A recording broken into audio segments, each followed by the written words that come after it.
ಭೈರತಿಗೆ ಜೈಲೋ CID ಕಸ್ಟಡಿಯೋ ನಾಳೆ ತೀರ್ಮಾನ. ಇಂದು ಚಿಕಿತ್ಸೆ ಕೊಡಿಸಲು ನ್ಯಾಯಾಧೀಶರ ಸೂಚನೆ. ನಾಳೆ ಜಡ್ಜ್ ನಿವಾಸದಲ್ಲಿ ಹಾಜರು. ಫಿಲ್ಮ್ ಚೇಂಬರ್ನಲ್ಲಿ ಸಭೆ ಮಾಡುತ್ತಿರುವಾಗಲೇ ಹೃದಯಾಘಾತ. ಸ್ಯಾಂಡಲ್ವುಡ್ ನಿರ್ದೇಶಕ ನಟ ಜೋ ಸೈಮನ್, ಸಾಹಸ್ ಸಿಂಹ ಖ್ಯಾತಿಯ ಡೈರೆಕ್ಟರ್ ಇನ್ನಿಲ್ಲ. ಅಜ್ಜಯ್ಯನ ಶಕ್ತಿಯಿಂದಲೇ ಸರ್ಕಾರ ಇಷ್ಟು ಶಕ್ತಿಯುತವಾಗಿದೆ, ಮುಂದೇನಾಗುತ್ತೋ ನಾನು ಚರ್ಚೆ ಮಾಡಲ್ಲ. ನೊಣವಿನಕೆರೆಯಲ್ಲಿ ಡಿಸಿಎಂ ಡಿಕೆ ಹೇಳಿಕೆ. ತೆಕ್ಕಲಕೋಟೆಯಲ್ಲಿ 3ನೇ ಅಸ್ಥಿಪಂಜರ ಪತ್ತೆ. ಮಡಿಕೆ ಹೊರತೆಗೆಯುವ ವೇಳೆ ಮಾನವ ಮೂಳೆ ಪತ್ತೆ. ಉತ್ಖನನ ಸ್ಥಳಕ್ಕೆ ಎಸ್ಪಿ ಪನ್ನೇಕರ್ ಭೇಟಿ. ಸರ್ಕಾರದಿಂದ ಐಪಿಎಲ್ಗೆ ಅನುಮತಿ ವಿಚಾರ, ಪಂದ್ಯ ಆಡೋ ಬಗ್ಗೆ ಇನ್ನೂ ತಿಳಿಸದ ಆರ್ಸಿಬಿ. ನಿನ್ನೆ ಸಭೆಯಲ್ಲಿ ಮ್ಯಾನೇಜ್ಮೆಂಟ್ ವಿರುದ್ಧ ಅಧಿಕಾರಿಗಳು ಗರಂ.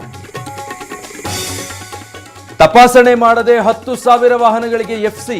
ಟಿವಿ9 ವರದಿ ಬೆನ್ನಲ್ಲೇ ಎಚ್ಚೆತ್ತ ಸಾರಿಗೆ ಇಲಾಖೆ. ಅಧಿಕಾರಿಗಳ ವಿರುದ್ಧ ತನಿಖೆಗೆ ಸೂಚನೆ.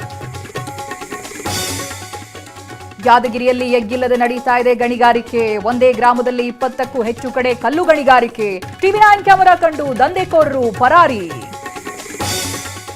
ಪಿಯು ವಿದ್ಯಾರ್ಥಿಗಳಿಗೆ ಗುಡ್ ನ್ಯೂಸ್. ವಾರ್ಷಿಕ ಪರೀಕ್ಷೆ ವೇಳೆ ಬಸ್ಗಳಲ್ಲಿ ಉಚಿತ ಪ್ರಯಾಣ. ಮಾಧ್ಯಮ ಪ್ರಕಟಣೆ ಹೊರಡಿಸಿದ ಕೆಎಸ್ಆರ್ಟಿಸಿ.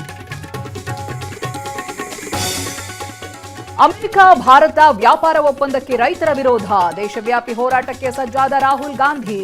ದೆಹಲಿಯಲ್ಲಿ ರೈತ ಮುಖಂಡರ ಜೊತೆ ಸಭೆ.